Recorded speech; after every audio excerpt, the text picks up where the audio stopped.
sekarang saya ingin memperkenalkan produk dari Mahkota, yaitu MDM 921. Mesin ini berkapasitas 250 kg per jam.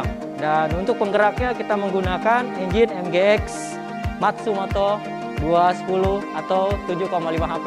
Dari mesin ini kita bisa juga menggunakan berbagai fungsi, yaitu kayak semacam biji jagung, brush, dan juga bisa juga tangkal jagung.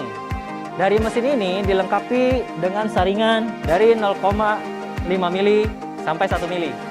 Jadi dari mesin ini terdapat 2 saringan dan juga terdapat untuk menampung tepung.